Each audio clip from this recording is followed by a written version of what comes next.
I see you gather before me. Hungry, terrified, clutching your babes to your breast. Emperor Emir has marched his legions into our lands, laid siege to every fortress from here to the Blue Mountains. Rabid and ravenous, he bites and bites away. Men of the North, you stand at the precipice. Your kings have failed you, so now you turn to the gods. And yet you do not plead. You do not kneel to dust your heads with ash. Instead you wail, why have the gods forsaken us?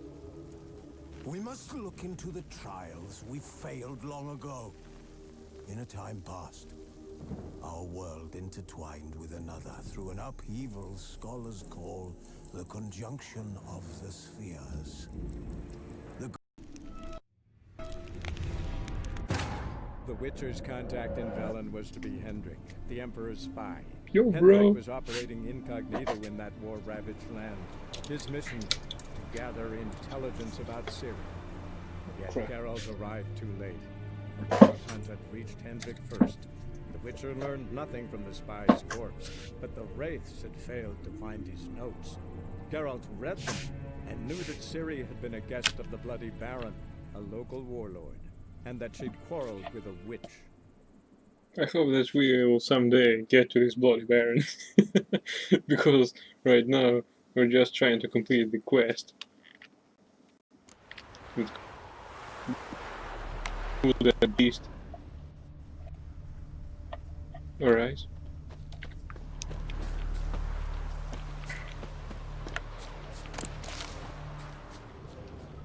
I hope that these stupid squares will cease attacking the transports of Redania, at least some of them, so they really get some reinforcements, because they can't wage war against the black ones if they have no supplies.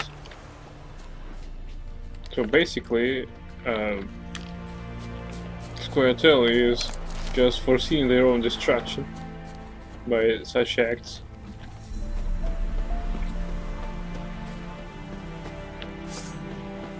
Necker, okay.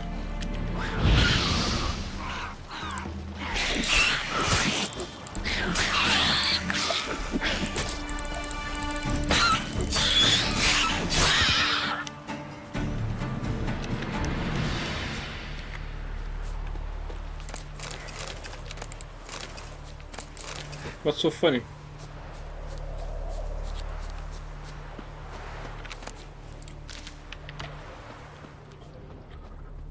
You hope too that we won't spend all the time of the stream just fighting monsters along our way.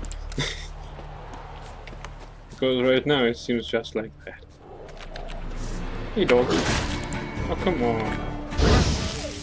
Hot dog.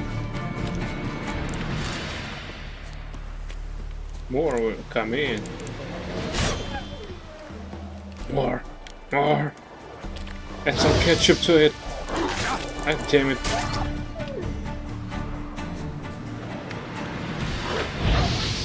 Hot dog.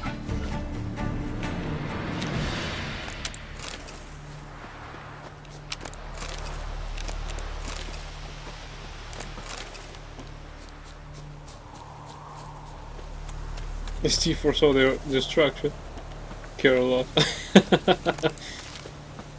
Fucking scare a lot.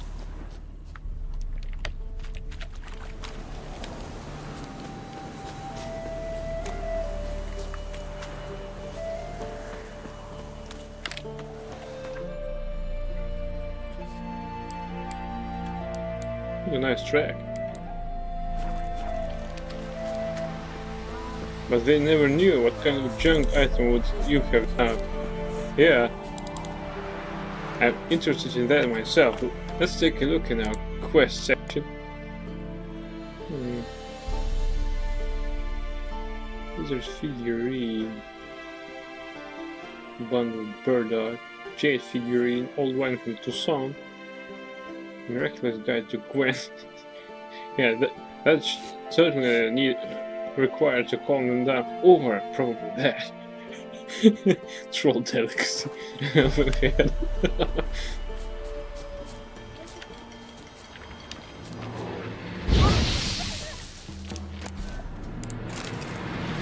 Wouldn't that be a burned dog tallow?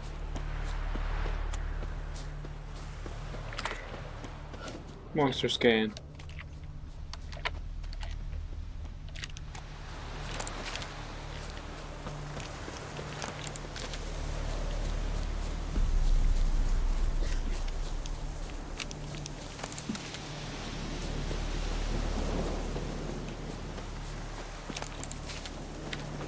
No?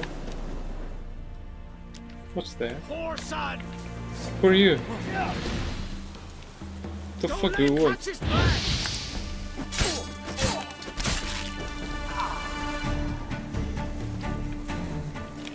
Fucking bastard!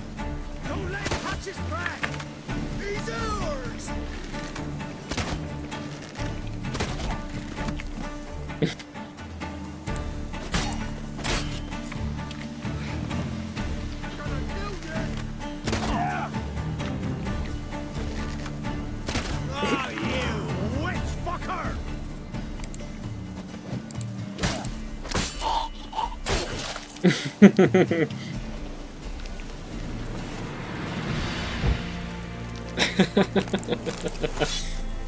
Nice one.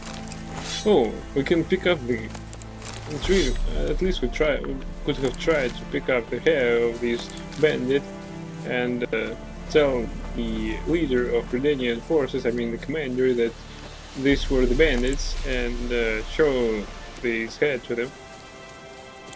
That Scoia'tael is just another problem that we don't really care. I like that we chose the method of not meddling into the relationship between Redanians, New Guardians and the Scoia'tael. Although we could easily just destroy all these. Imagine the wolf yell in a scarf. Alright. God, doggies. Oh, come on. You should be happy.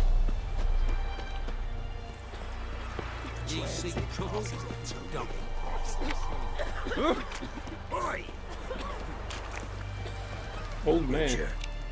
There are a lot of them beasties you've, you know, Witcher. Yeah, lots of beasts I have destroyed. Captain, alright, come on. You should be dead like any Nordling scum. You're back, finally. Did you get the beast?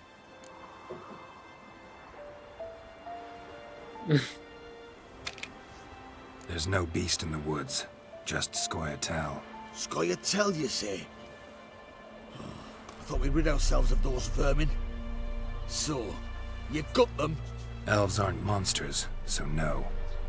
But I won't cry if anything happens to them. Ha! Course you won't. A good non-human's a dead non-human, as my father would say. Can't give you no reward. You didn't do the job. But here's the pass I promised, for informing the proper authorities. We'll make quick work of them. What if we take another course of action? Because I really don't care about either group. The Witcher's contact in Velen was to be Hendrik, the Emperor's spy. Hendrik was operating incognito in that war-ravaged land. I guess I won't just receive my pass. But that's no problem, we can buy it for 25 crowns. Reached Hendrik first. The Witcher learned nothing from the spy's corpse, but the Wraiths had failed to find his notes. Geralt read them and knew that Ciri had been a guest of the Bloody Baron, a local warlord, and that she'd quarreled with a witch.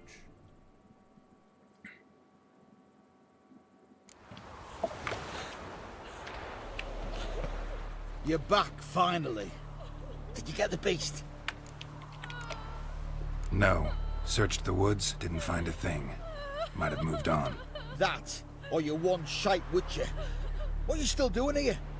You're not getting any coin. Just a kick in the arse if you're lucky. Get lost.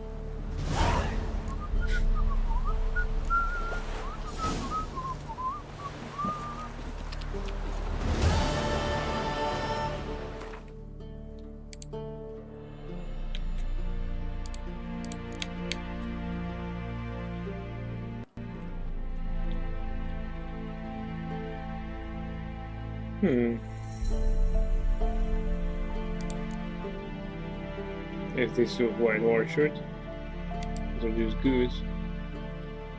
Not that.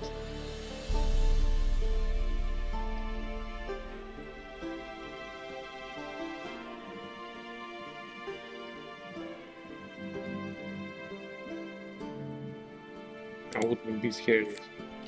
You know, the woods did not hide a shaggy fuck knows what, as the captain of the guard put it, but the Binos quite have.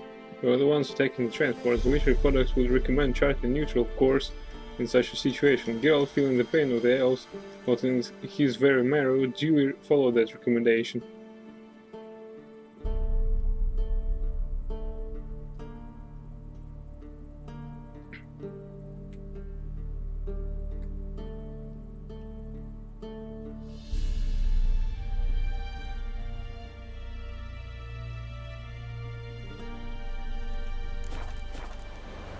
But they will keep just attacking.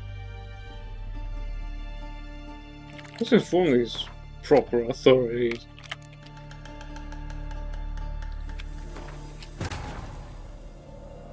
What The Witcher's possible contact in Velen was to be Hendrik, pain the could be Emperor's spy. felt for these Hendrik kind was of operating bandits? I don't know. incognito in that I war don't ravaged even land. His comprehend mission that. to gather intelligence about Ciri. Easy off Yet kill. Geralt arrived too late. The Wild Hunt had reached Hendrik first. The Witcher learned nothing from the spy's corpse, but the Wraiths had failed to find his notes. Geralt read them and knew that Ciri had been a guest of the Bloody Baron, a local warlord, and that she'd quarreled with a witch.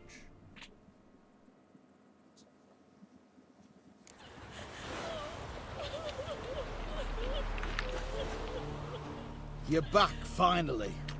Did you get the beast? They didn't give me anything. I thought that they'd given me anything. There's no beast in the woods, just Scoia'tael. Scoia'tael, you say? I thought we'd rid ourselves of those vermin. So, you got them? Elves aren't monsters, so no. But I won't cry if anything happens to them. Ha! Of course you won't. A good non-human's a dead non-human, as my father would say. Can't give you no reward. You didn't do the job. But here's the pass I promised, for informing the proper authorities. We'll make quick work of them. Long live, etc., etc. I feel like puking after that swill in the camp. Let's see the outcome.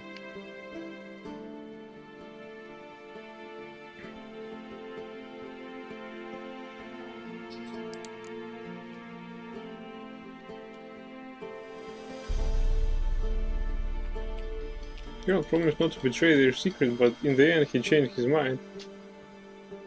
Damn it, he made a promise. Oh fuck. Fine, I'll not betray them, just because we're a fucking knight. The Witcher's contact in Velen was to be Hendrik, the Emperor's spy. Hendrik was operating incognito in that war-ravaged land. His mission Easy was of to authors' gather lives for the intelligence past about justify. Ciri. Yet Geralt arrived too late. I can buy this pass for 25 crowns, come on. From the spy's corpse, but the Wraiths had failed to find 25 his crowns? I got Geralt read more them. than 2,000. Knew that Ciri had been a guest of the Bloody You know, Baron, these a are local warlord, really and a that few she'd expenses. quarreled with a witch.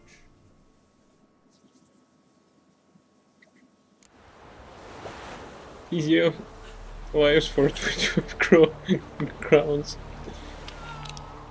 You're back, finally. Did you get the beast? No. Searched the woods, didn't find a thing. Might have moved on. That, or you one shite witcher. What are you still doing here? You're not getting any coin.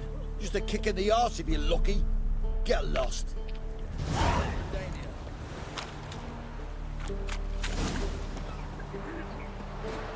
Bloody Baron's calling out the woods because he's a beastly madman. Gurgles demon blood everywhere.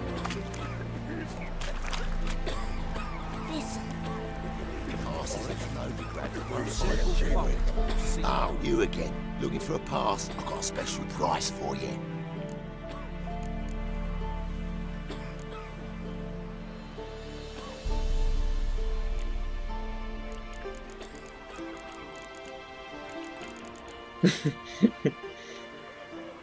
Let's try that. I think you'll swing me a discount just because. Aye. Good idea. Discount's yours, my friend. What the fuck? Gotta think it over. So long. Oh, you again. Looking for a pass? I've got a special price for you. What's your offer then? 'Cause I already ran into your brother-in-law. He and his men can work in peace. Ah, well then, that changes everything. That's better. Pleasure doing business with you. Transit pass. Know ye that the present writings do give and grant the right of passage across the Pontar and its subsidiaries unobstructed by any blockade or other such obstacle to the bearer thereof. Whoever doth hinder this right must desist in his unlawful skullduggery, or sorely regret it forthwith. Thus speaketh I, King Radovid V, called the Stern by some, a man too busy to go about applying my royal seal to trivialities such as this.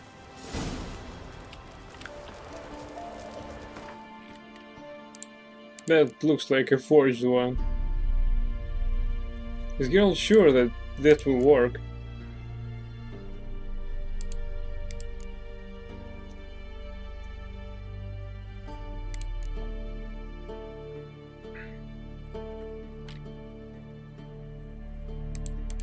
Use the pass. Okay, let's use the pass. Leaving in the forest. Greetings. Greetings! Wouldn't mind a look at your stock. What?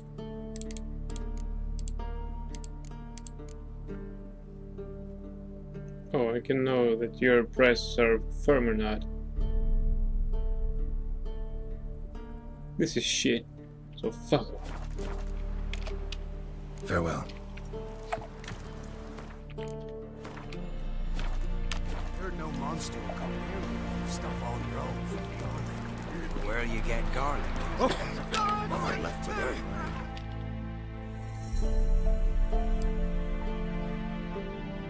What?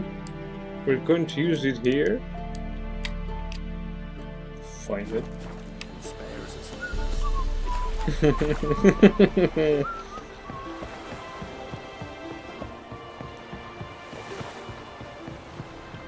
Halt!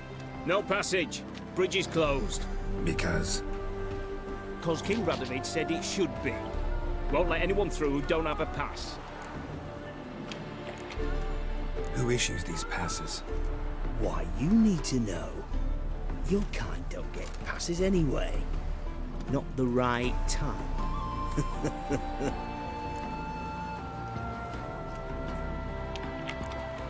Come on, give it a good think. I'm sure you know where I can get a pass. Yeah. Royal officials issue them. But they're also available on the black market. From who? Don't know the names. Ask folk around the crossings. They'll know more. Do just that. Farewell. Well, I guess it's worth picking more experience points so that... Oh, it's you. Can't let you pass without a pass. Perfect. Just so happens I have a pass. What? Let me see. Doesn't seem forged. You never know. All right, move on.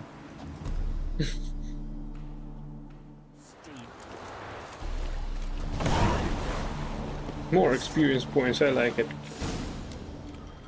What monsters are in there?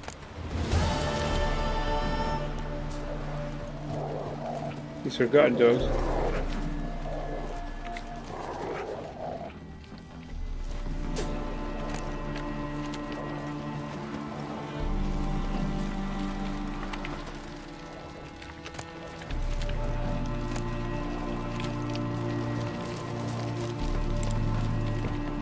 Looks like they don't mind if I steal something. Freak, while you can.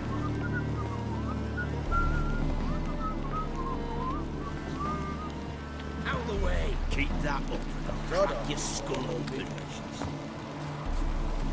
Enjoy living, freak, while you can.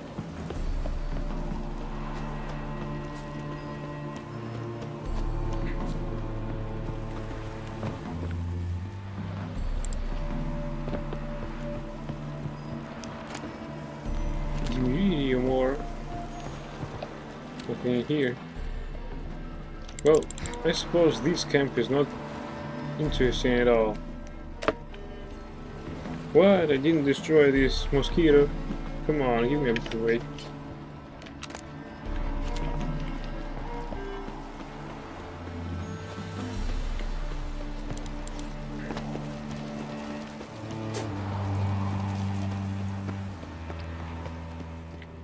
I'm watching you. You better be.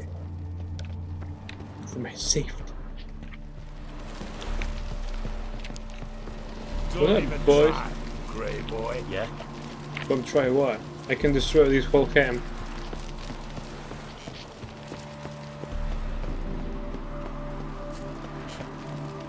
Serve the crown. Alright, we need to turn there. How do we cross it actually? Where's the freaking door? Oops. Hello. Come through. Crawl back Watch under your step. your rock. Shut up. Watch your step. Shut up before watch your step.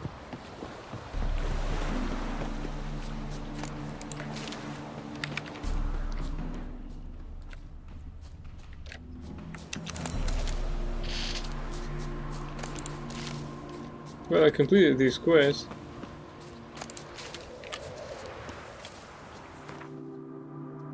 What exactly should we do now? Fine. See in our quest log. Hunting a witch. Secondary quest. Oh, let's see our contracts also. Nothing for my level. Follow the House of Riordan.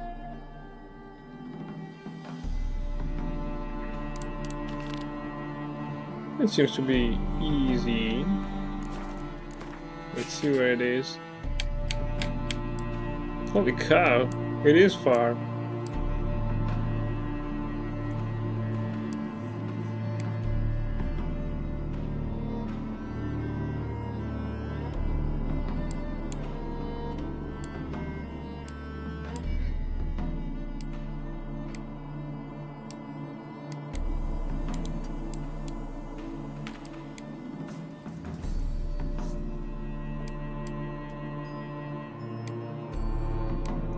Alright, let's go through this side of Pontar.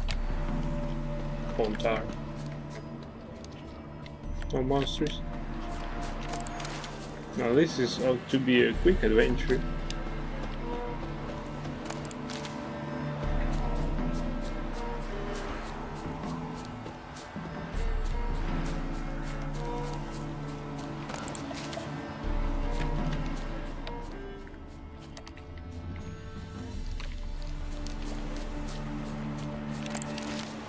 But we always have a chance of encountering some night raids. What? The thing we didn't loot? Divana runes though.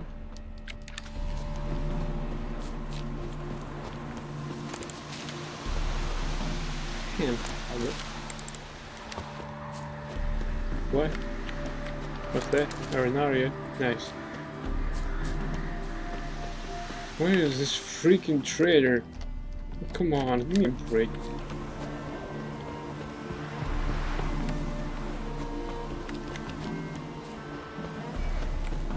Here I was looking for a trader and found nothing. Precisely nothing.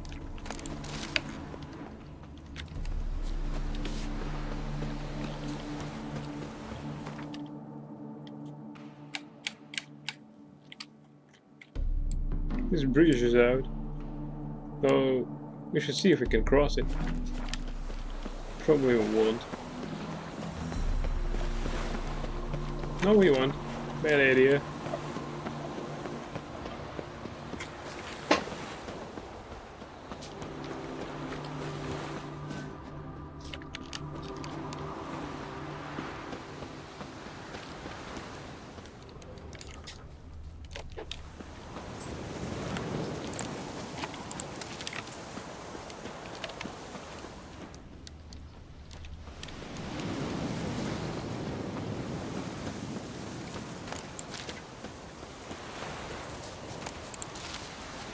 It's good that we found these blow balls. I was concerning that we'll have a problem finding them, and here they are.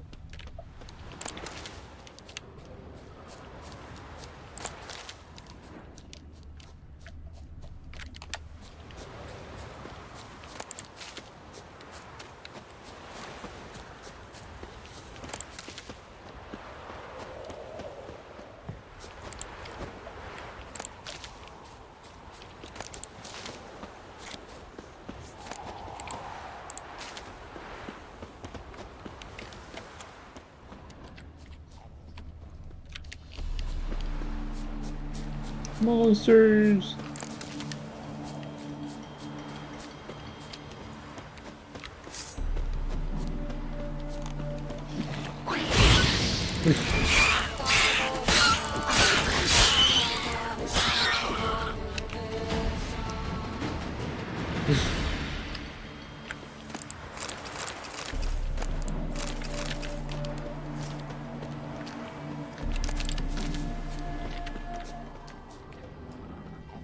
What? Some more?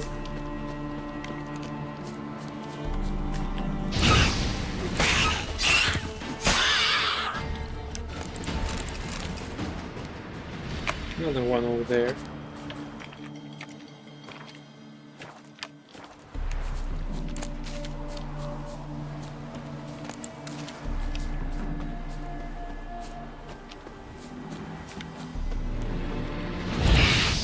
Damn, you're ugly.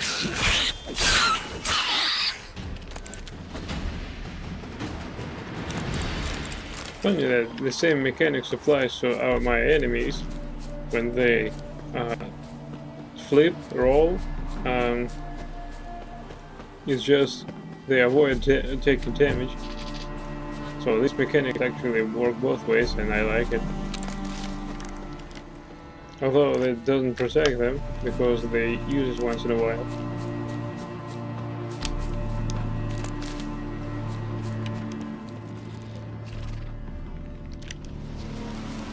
Are these Endrigus? Yeah, they are.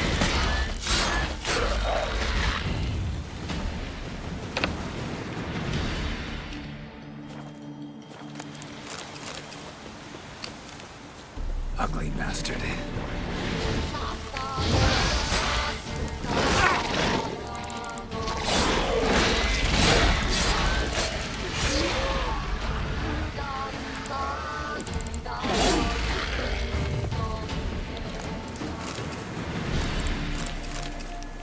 Where do I get red mutagens? I need those.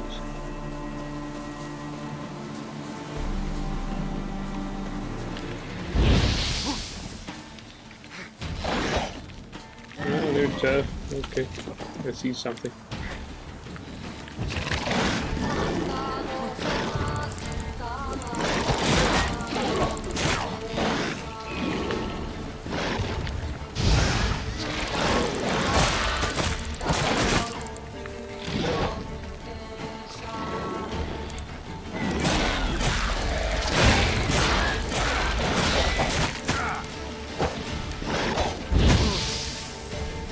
Burn, baby. Like that silver.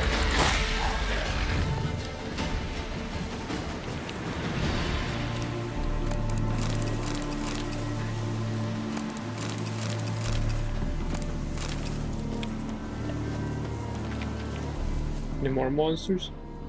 None?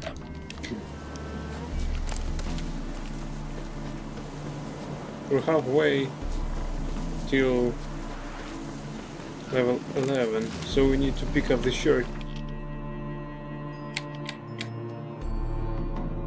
So we need to get there actually. Not to Oxenford, but Novigrad.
Oops, wrong sign. Sorry.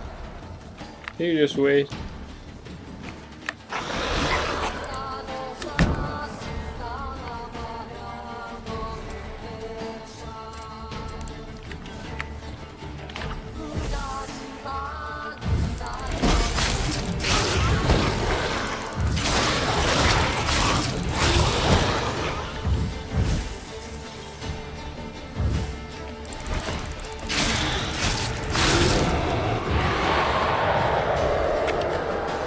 Come in.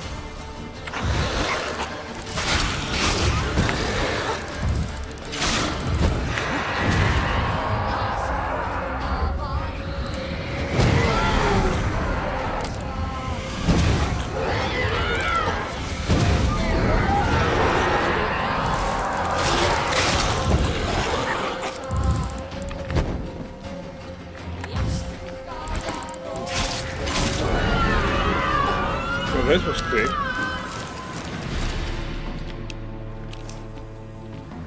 Yeah, she was level 15 nonetheless. Well, this mutagen, red mutagen with a red ability, really take toll against Wraith.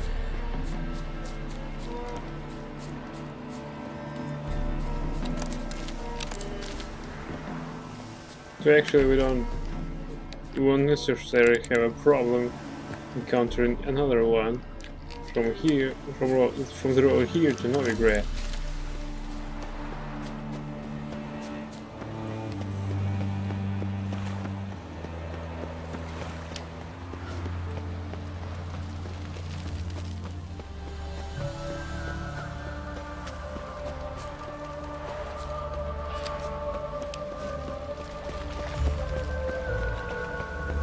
Got my eye on you. One Y, one eye. Oh, come on.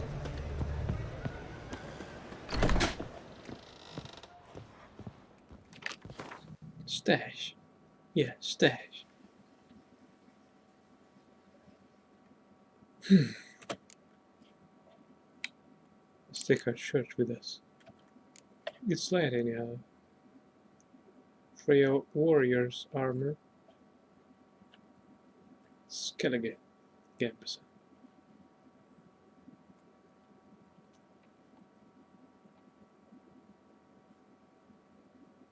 Freehead. Brigade sword. 3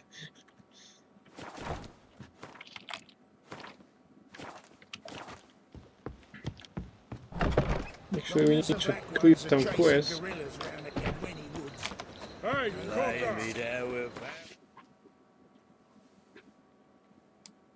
So I'm satisfied with that.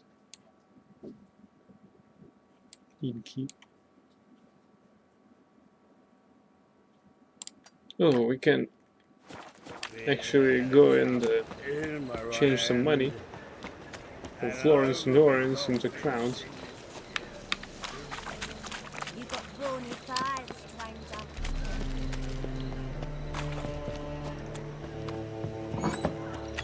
Hello, Mr. Herbalist.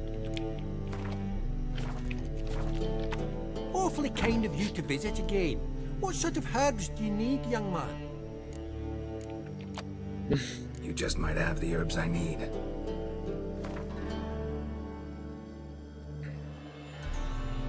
Right, where's Mend Recruit? Alright, Nostri for 2. Mend Recruit for 5. He got... well, he's a good client then. We can sell him lots of stuff. For instance, these Necker Claws.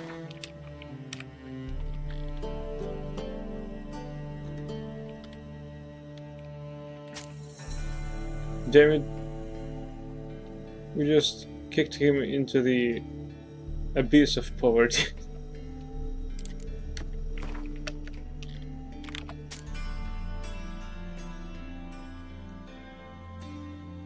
Wow, actually he does give us the greatest prices I've ever seen. Oh crap. We were wasting money on the other traders. Actually, so... Endrigahard. Neckarhard. But lots of those.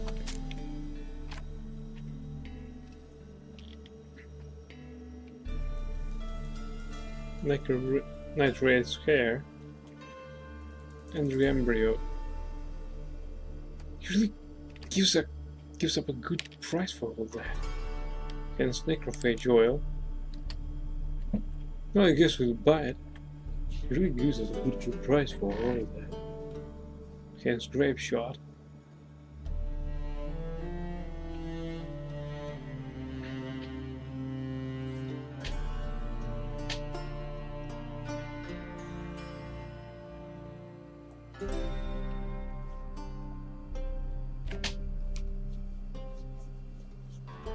I have a feeling that some formulae we have already. Can I have a detail? Item info.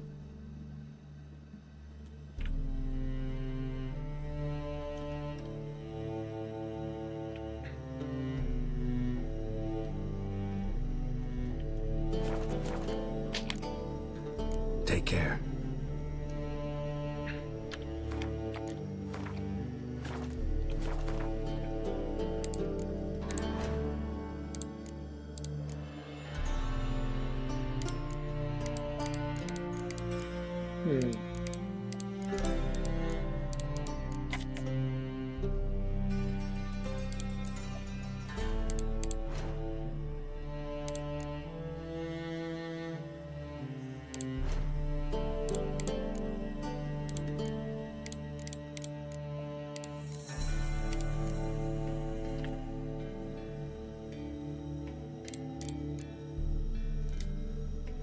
Alright, let's try to buy some from him. After all, we got lots of money. To visit again. What sort of herbs do you need, young man? You just might have the herbs I need. I can't sell him weaponry, okay. That's tolerable. Yeah, he only needs ingredients. That's exactly what we're going to provide him. Like blood, hence wider efforts decoction, hence Tanial, and hence necrophage, okay, hence grave shard, yes, moon dust, of course, hence full moon, which we potion, why not, and swallow, that would be great.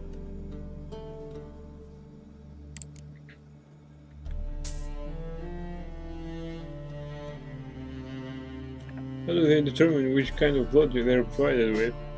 I guess a specialist look on things, you know. Necro blood, for instance. Sell them 24 pieces. Don't need that anyway. Probably I did that by my own foolishness because I needed to craft things first, then sell everything. Hence necrophage oil. Okay. That ought to be crafted easily.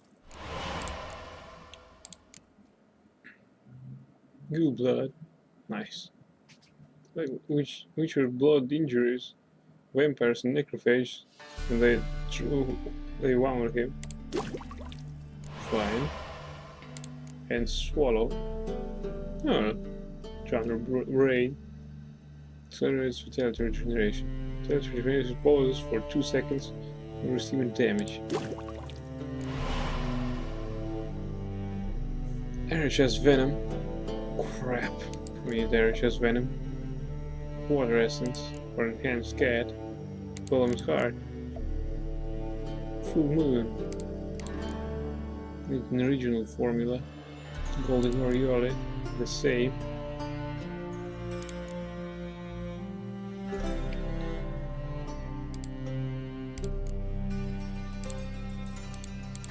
Oh, we can make 2 bombs and have this grape shot.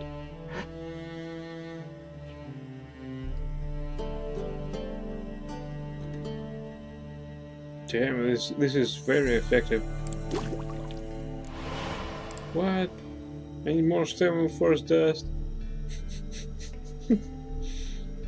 Crap. Now that's a failure.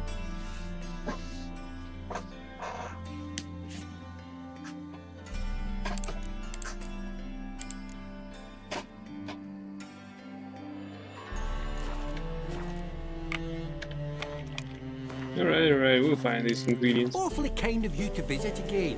What sort of herbs do you need, young man? You just might have the herbs I need.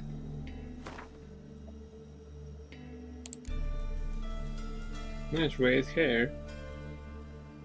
Alright, let's sell him the things we really don't need and for which no one will give us a good price. This is that. No one will give me this great price. Nakarai, the same. Harpy feathers. Well, those are not really often hard to come by. So, dog tail. That's a great price. Damn it. Whose blood? Alright. It was nice to deal with him. Stable Force dust. Well, we can barter some ingredients for that. Or we can find some. Crap, why can't we just craft it from something? After all, we have lots of stuff.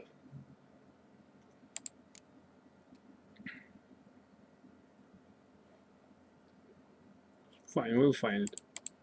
Just because I'm greedy. Take care.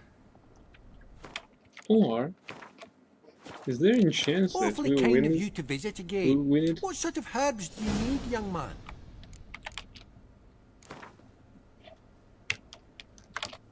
How about you take a break from hawking? We play cards instead.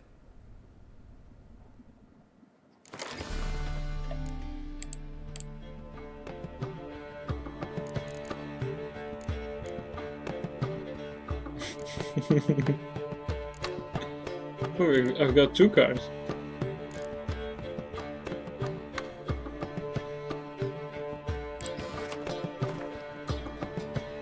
Well, let's see if I still remember how to play it.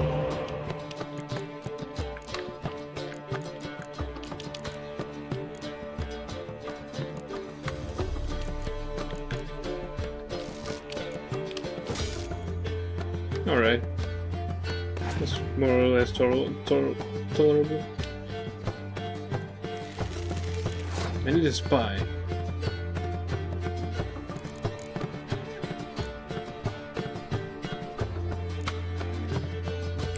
Right. He wants to play with ranged weapons. Let's do so.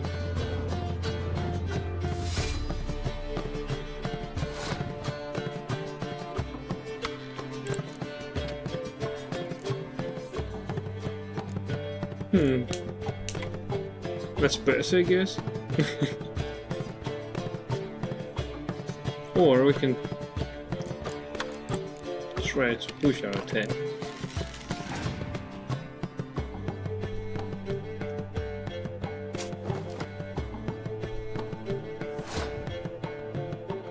What does he have in mind?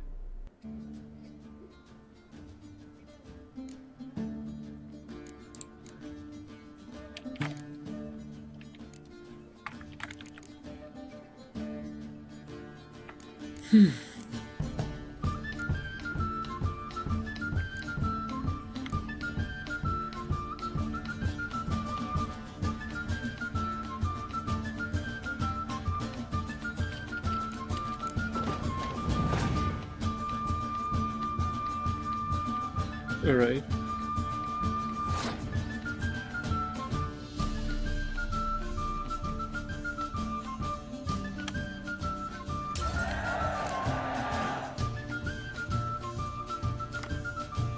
Good.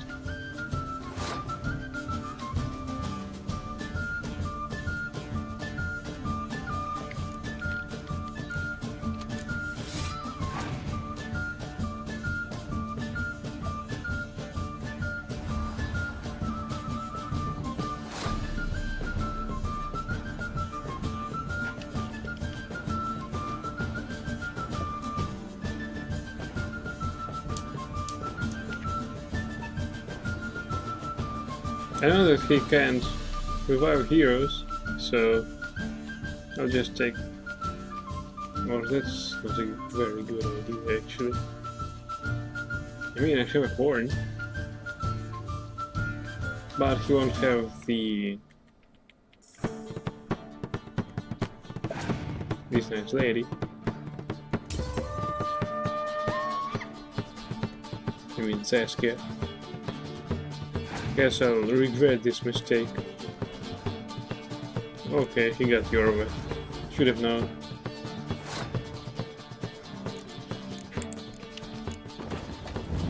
Might also have the Scorch.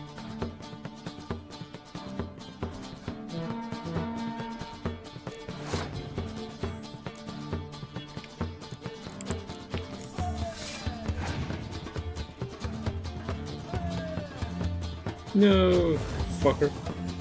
Alright. Doesn't matter.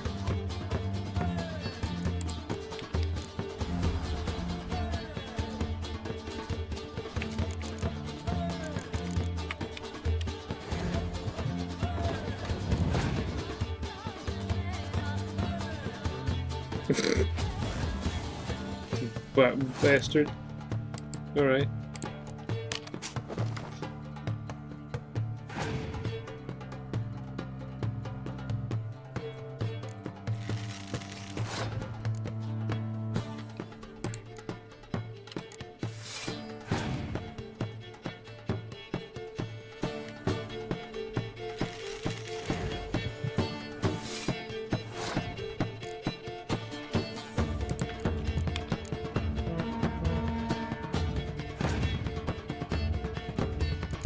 What? She can't be boosted?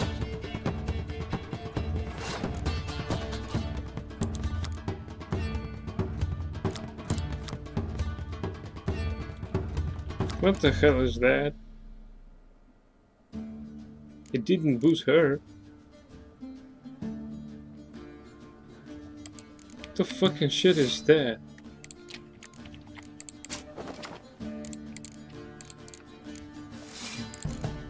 I thought it walked on heroes. You can't boost legendaries, now I know that.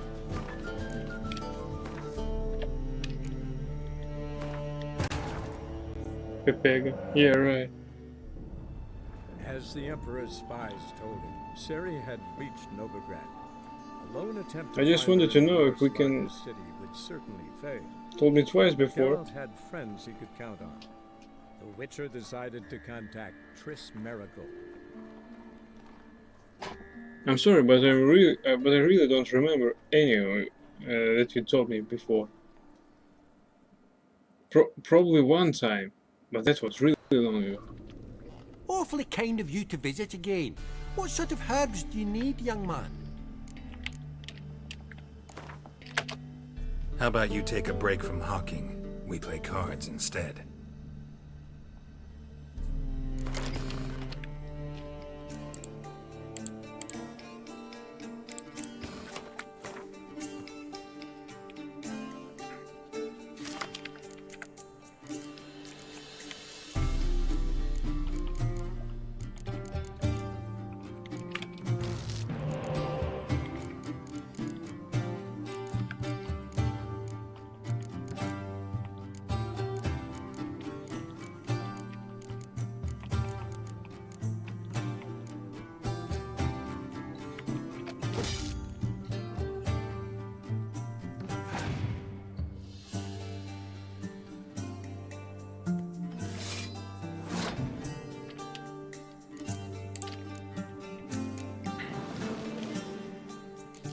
Give me a dragon card, come on.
Well, I guess that's GG on that round.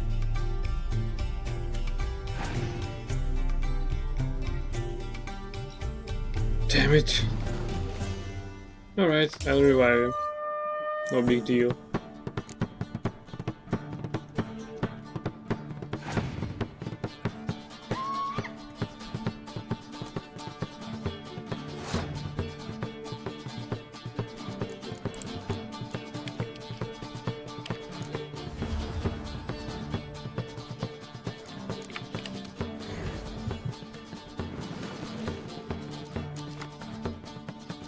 Not bad.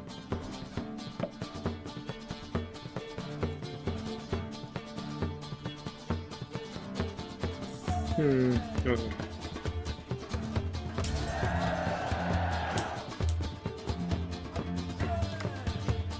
Oh, Vesemir, nice.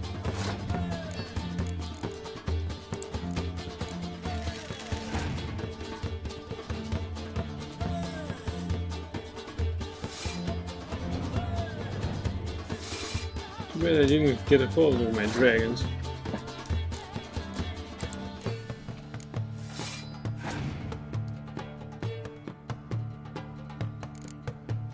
Come on, revive a spy.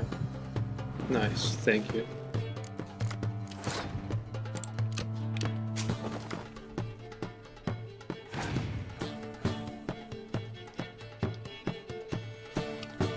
You need dragon, come on.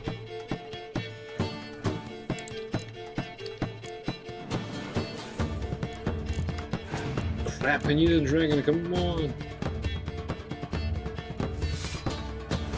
Alright, the dragon won't be of much use now.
Damn it!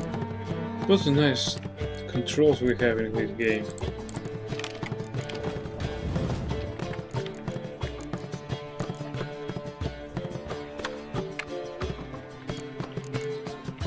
Alright, we still win. Fuck it.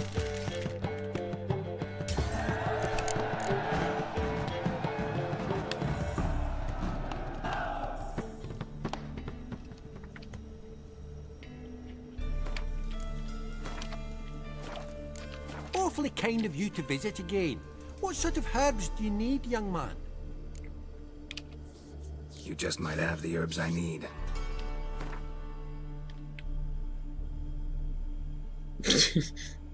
That's right. Might. Oh, I can sell them for a nice price. Ah.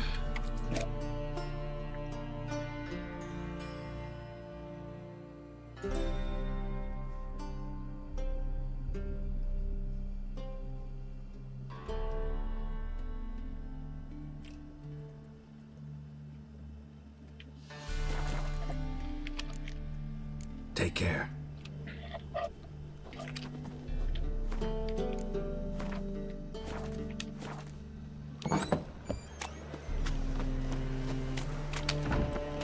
I would like to see your face if you're Cheap wines. trying to choose something by a keyboard and suddenly the game just overrides all your keyboard control with the slightest move of the mouse. That's just cheap of this game.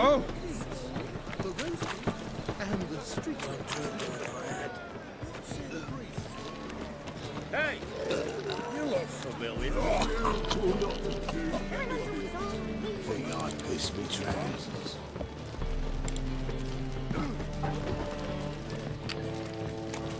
I guess this is dumpling.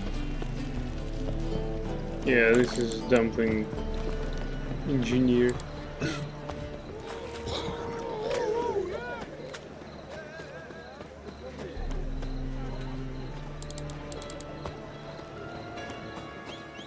Fucking yours. You look fucking amazing. On top of me. You're a vulgar one. I can see it in your face. Think I'd piss me trousers.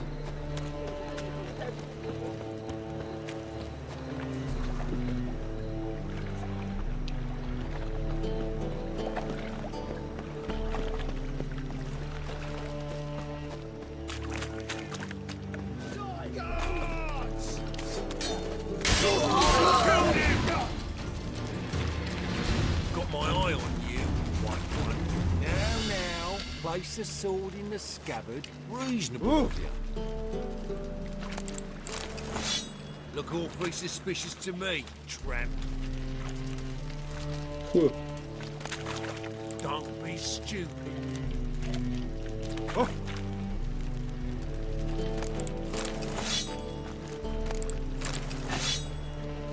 Crap, I didn't want to upset him.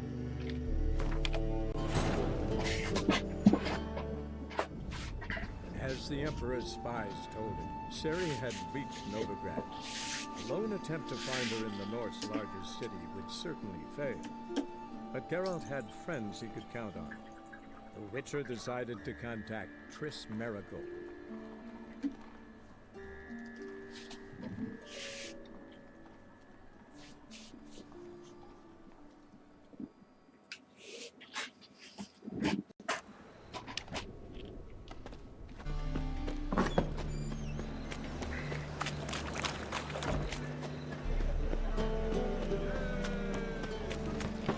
No loitering round here. That is the...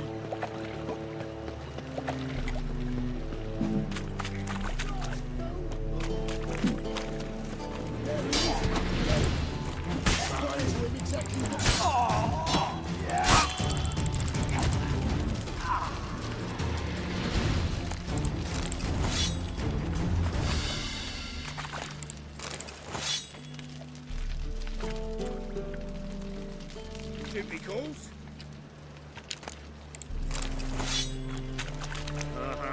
Uh-huh. Nice.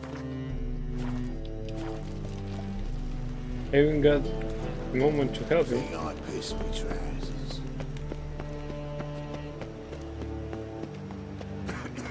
Oh, you're here. Mr. Vivaldi.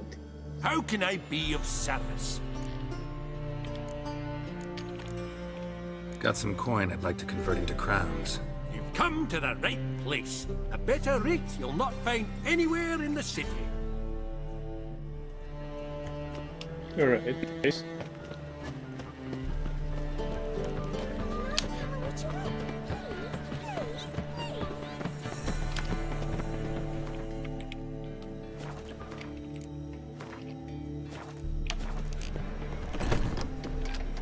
Ah, you're back. Oh, you're back. Let's see these books of yours.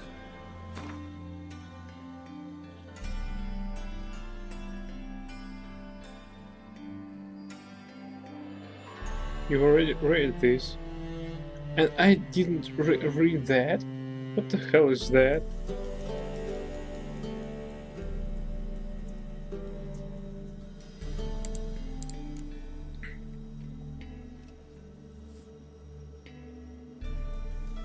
in beast clothing.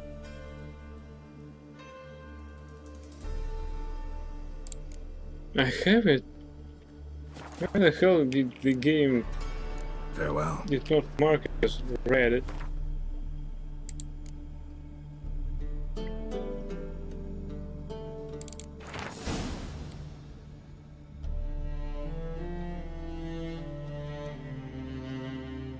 Entered his hut and began to search. First they had torn through his bed, dried twigs covered the sheet. That was the first proof, for werewolves return at dawn after a night of hunting, their bare feet covered in the forest droppings. They found the second proof under his bed, a wolf's hide. The werewolf surely dressed himself in it when transforming with the setting sun, and shed it again when he turned to a man for the next day.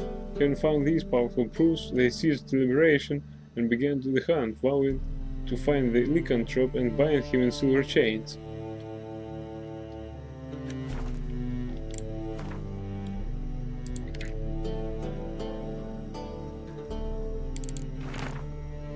Ledger, payment of a sack of grain, 35 Novigrad crowns, invoice for charcoal, 24 Novigrad crowns, missing and wanted, subject sought in Skellige, Novigrad, appearance unchanged, ashen hair, scarring of her face, avoids contact with others, drunken swine, so-called baron hosted subject at his castle, or should I say illegally appropriated fort, reason unknown, talked to Baron Crowperch, clashed with a witch, subject landed in the swamp, encountered the witch, conflict ensued, cause unknown, find the witch, talked to the peasantry, village of Midcopes.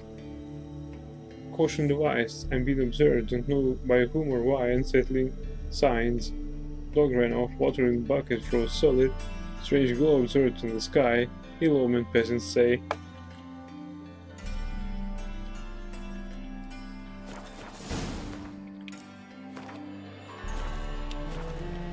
Turn out werewolf decoction. What?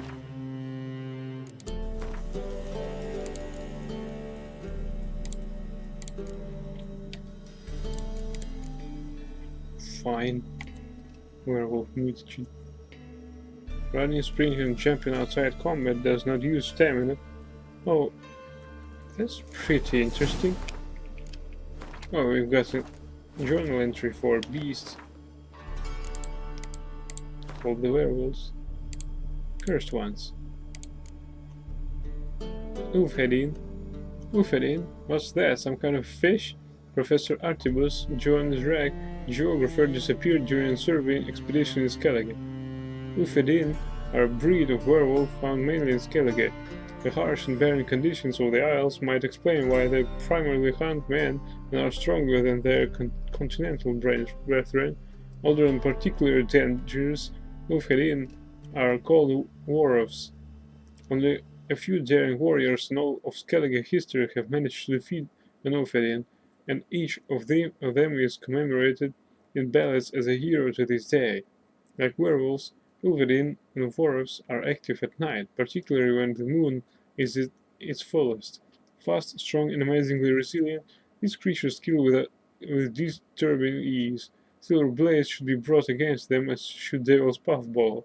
Take note that when near death, an Ulfhedin becomes particularly dangerous and will attack when doubled fury, while calling on wolves to come to its rescue.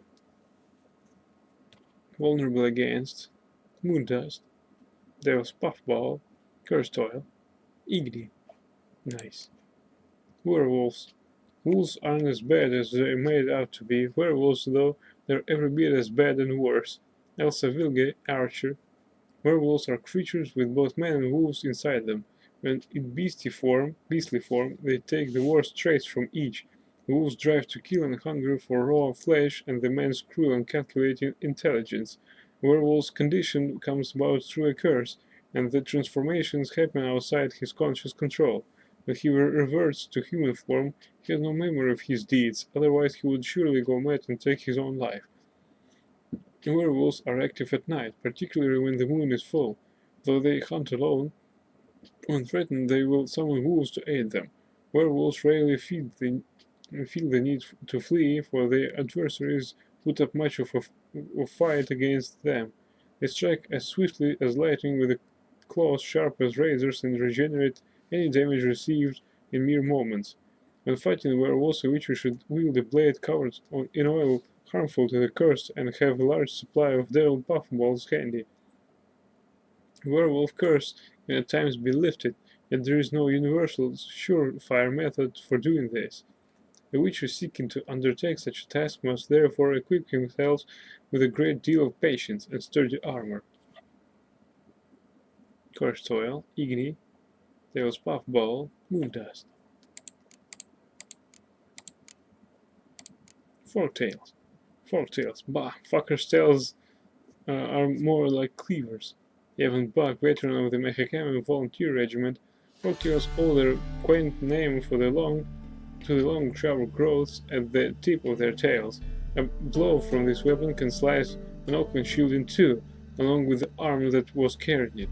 Thus, though its name conjures images of cutlery, lighting a forktail is nothing like a dinner party that ends in death rather than dessert. Fighting. Crap. I'm getting sleepy. Alright, golden aureole, grape shot, reckonate oil, hard, Elgos, grave hacks, cremation. Now that's one thing men could learn from gnomes, burying bodies out in the fields. Why, it's like laying out a welcome mat for monsters. Best case scenario, some ghouls will sniff them out, eat their fill and be on their ghoulish way. But if, God forbid, a grave hack takes to feeding at your cemetery, you'll have no end of trouble. Jacques de Villepin, Oxenford Academy. Few monsters' names fit as well as the grave hacks. As one might guess, these creatures resemble aged, deformed women and toil near graveyards and battlefields. Grave hags feed on human corpses and in particular on the rotten marrow, which they slurp from human bones using their long, prehensile tongues. Once a hag has devoured all corpses within reach, she turns to killing men, burying them in the cemetery as she waits for them to decompose. Necrophage oil, black blood, potion, Earden, and Quen. I didn't use any of this. Actually, I used Exai. Morn tart. Somebody is doing some cooking. This is a human femur, a child's, Geralt of Rivia. Most grave hacks rarely attack humans, preferring instead to feed on the rotten remains they dig out of graves. Yet some individuals grow bold over the years and begin sneaking into huts to steal children and kill the elderly. Just such a monster was tormenting the inhabitants of Lindenvale. The Witcher knew these grave hacks would put up a fierce fight. He would have to watch out for her powerful claws, capable of smashing through any block or parry, and her long venomous tongue. He also realized her attacks would be so quick not even his mutated reflexes would be able to keep pace, meaning on the judicious use of the Earden sign would allow him to survive and conquer. The outcome of the fight was not hard to predict. The grave hag perished in the very graveyards which had heretofore served as her feeding ground, and her body was dumped in a grave she had dug with her own claws. Actually, I used Exai, but thanks for the tip.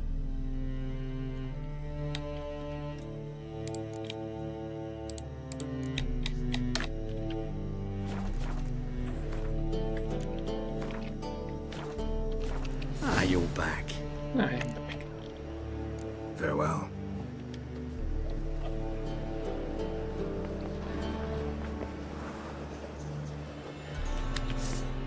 Oops.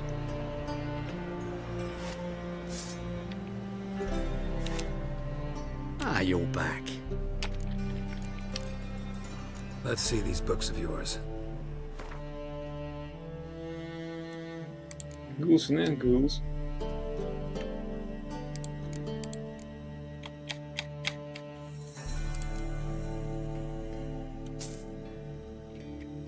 Alright, it's new for us. Of Sweat and Blood. New 2. the world underground. That's new too. My evening with a vampire.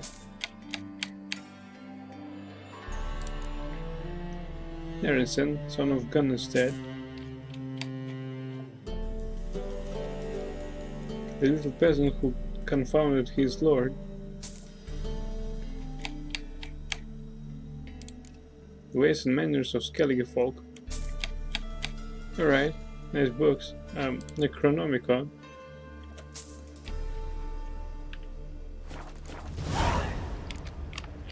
Farewell.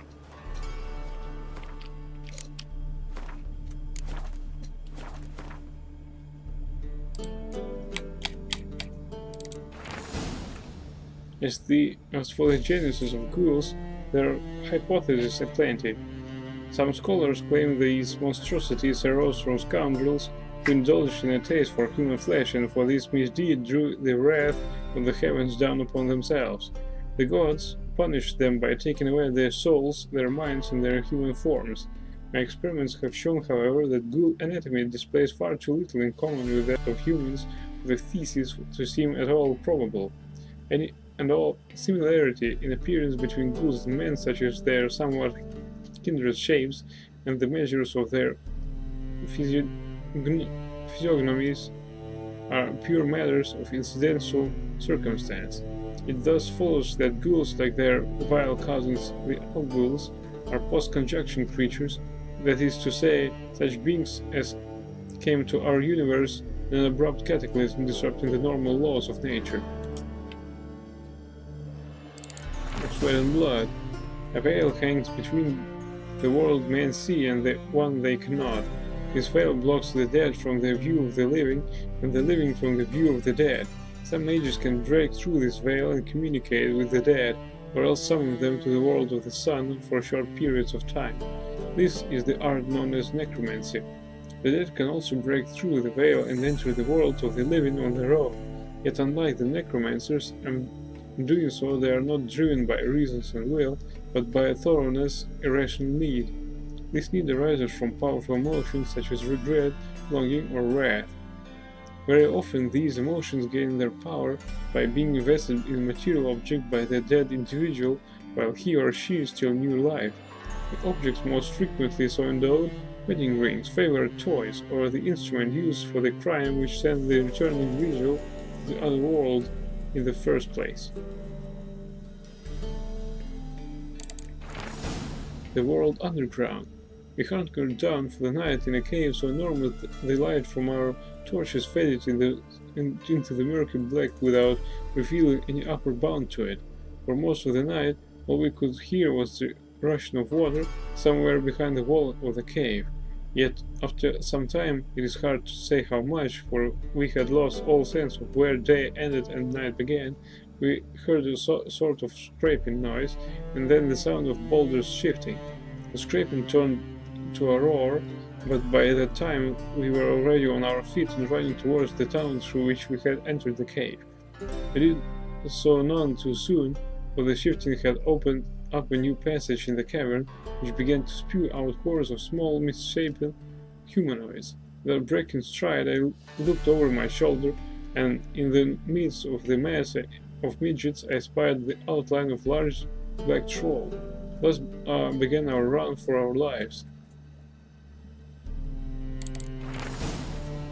You will no doubt call me a liar, a cheat, and a madman. You will shake your head in pity and snort in disbelief. But I promise you, I swear on all the gods, everything which you shall read in the pages to follow is the truth, the whole truth and nothing but the truth. I met the vampire of which I write years ago in an inn in Beauclair.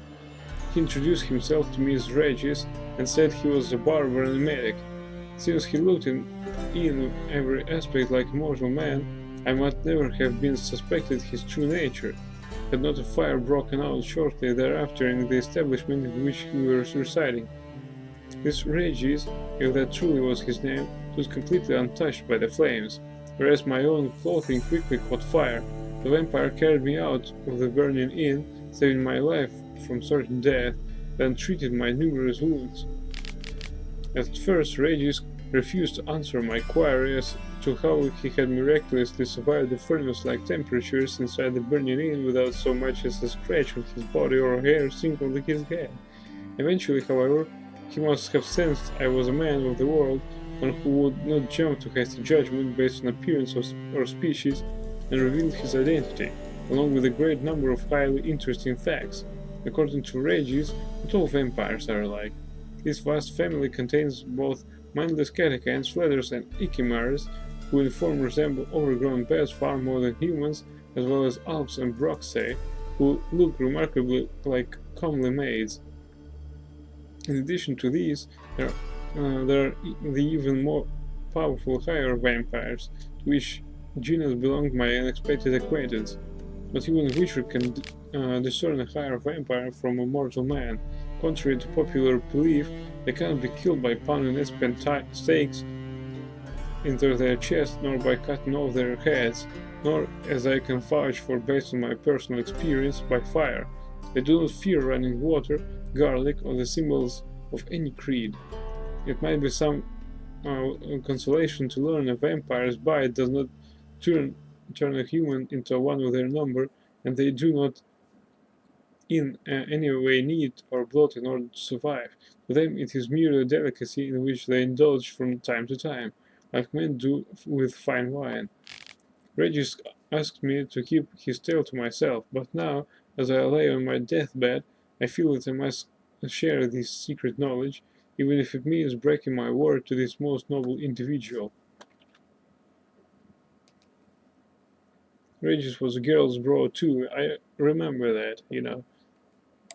He also showed me a picture of Regis. Nerensen, son of Gunnestad. When he awoke, he saw before him an endless swath of blue. On the horizon, the sky emerged from the glassy sea. The storm had passed, so had the longship and all its crew. He never learned how long he had lain unconscious in the lifeboat. The sun had scorched his skin a purplish red and turned his lips to a brittle parchment. He was overcome by a great thirst, but there was nothing on the boat with which to quench it. Had he been spared from so much only to die now? No. Nerensen was the son of the great Gunnestad, and he would never give up. He had 20 springs under his belt when he embarked on this voyage. When was that? Long ago. Very long ago. Back when his friends still lived, when he still had his left hand, not this stiff stump, when his beard was still red and not streaked with silver. The drive for glory which had driven him from his family home and demanded a high price. Nerensen had never given it a second thought, but now, alone in a lifeboat in the middle of an endless ocean, he felt tired. He wanted to once again set eyes on the farm on which he had been raised, to see the eyes of his mother, who had told him to sleep with tales of the deeds of the legendary heroes. Now he had become one of them. Now mothers would tell their sons about him. Monster. His greatest dream has become reality. He should have been happy, but he wasn't. Perhaps if he had known that then what travails and hardship awaited him, yet no man can know his future. One thing is sure, however, even if Nerensen had known what horrors this life had in store for him, he never would have chosen another. He was the son of the greatest Gunnestad, and he had walked the path of glory, for which one can never stray, no matter the cost.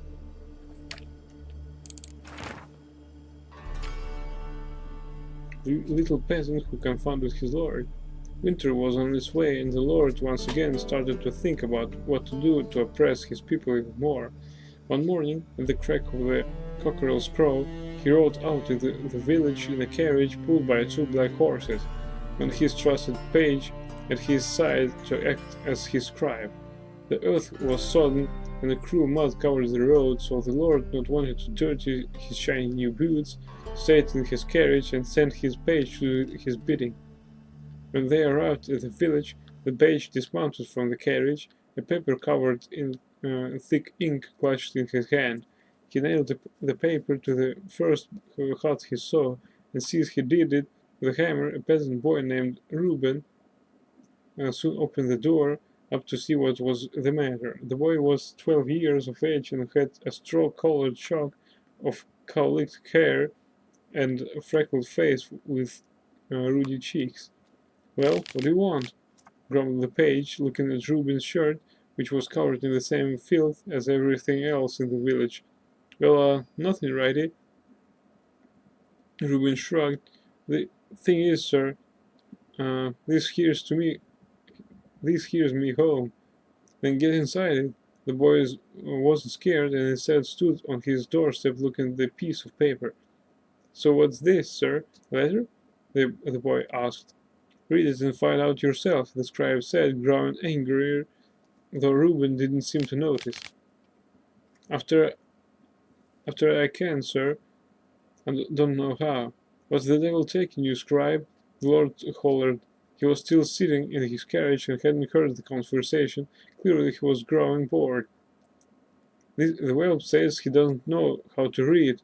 "Aye, 'cause he don't," Reuben confirmed and took 2 steps toward the carriage, his bare feet sinking into the muddy gray muck.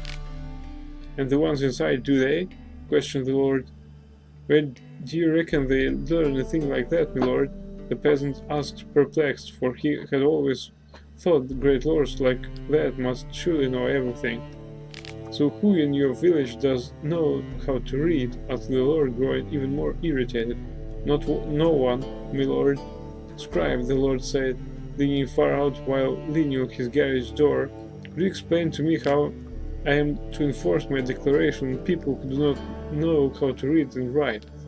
"I don't know, my lord," the scribe said, taking a step back as if he expected the Lord to jump out of the carriage and assault him. The fault was not his, but the Lord was in the habit of beating his scribe when he grew angry, no matter the cause. The ways and manners of Skellige folk. One's attention immediately is drawn to the fact that their seemingly impoverished huts shine with cleanliness. The walls of their homes are usually made from pine and covered with a substance derived from sap which keeps out all manner of vermin. I believe it scares off insects as well, for I did not see a single one indoors during my entire stay in Skellige. The interiors of their huts are quite spacious and usually divided into 2 rooms. The first is used by the members of the household during the day and is separated by a doorway from the second, which acts as a bedroom and contains only simple wooden beds covered with linens that resemble sacks from more than continental bedding. In the middle of each main chamber stands a large round table around which the members of the household gather to eat only once a day. This usually happens just after dusk, the time for the main meal.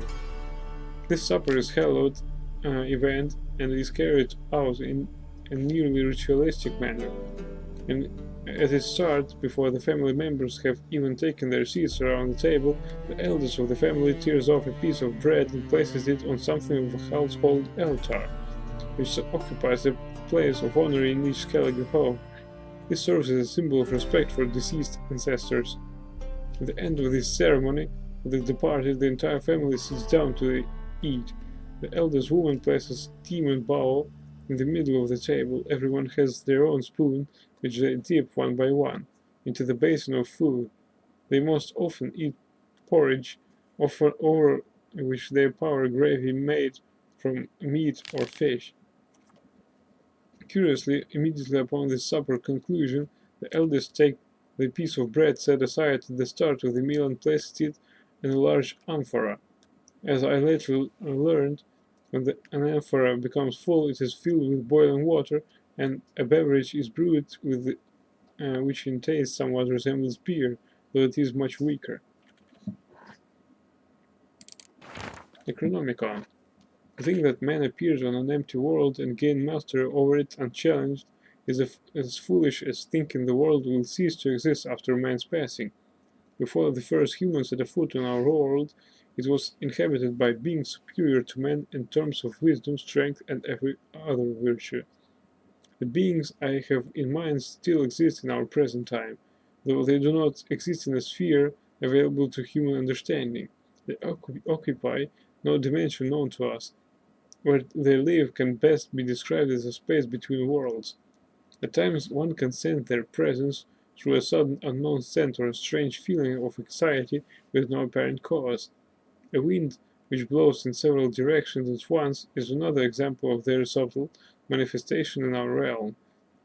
There exist various imaginings of what these creatures might look like, yet these have nothing to do with reality, for man is incapable of conceiving something which he has not seen, even in his wildest nightmares. The greatest horror these beings bring comes precisely from their indefiniteness and lack of concrete form. It would be a mistake to think that formless creature is necessarily harmless. The power they possess is sufficient to lay waste to forest, level a city, or whip an entire sea into froth and waves. Today man is master of the world, but only for a short while. They wait patiently and will soon arise and regain their one-time glory. This is certain as dawn follows dusk, and dusk then follows again soon after, to drown everything once more in darkness. Okay. A little decoction. Plague Maidens. Oh, it's a war veteran.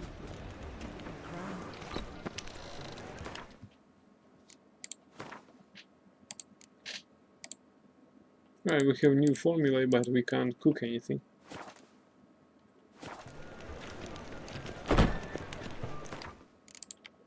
Bestiary. Going to bed, but we have to read a little more. For example, for our ice trolls. No? Alright, let's read about ice trolls because the star of what we didn't read it will disappear, and I probably will forget about that. Ice trolls. Our winter's cold and deep. Frostbite eats your feet, snow falls down and hides the ground, and ice trolls wake from their sleep. Hawksong heard in northern Cadwin. Climbing to the top of the snow-covered peaks is never a safe endeavor. One can slip and fall into a ravine, be buried in an avalanche, or stumble across ice trolls. Unlike the rock trolls found at lower altitudes, these permafrost-dwelling monsters treat every man they encounter as a possible ingredient for a tasty meal. Luckily, ice trolls live atop high mountains ridges, so inaccessible they rarely encounter humans, and some suppose this is why they have not mastered the basics of common speech. Others claim their harsh mountain home has stripped them of an ability they once possessed, for in a land of never-ending cold there is no room for mercy or understanding. Ice trolls are crueler than their rocky kin.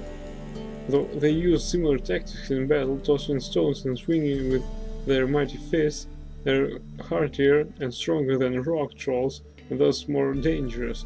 Like rock trolls, their backs are covered in thick protective armor, meaning one should never stroke them from the rear. Meanwhile, their mass means that the art sign cannot move them.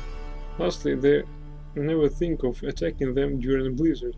At such times they draw power from the surrounding cold and fight with increased strength. Quen, in Ogroid oil, okay. Alright, thank you for watching, I hope you liked it. And if you liked it, please follow my channel. And I wish you good night, and see you next time. Bye!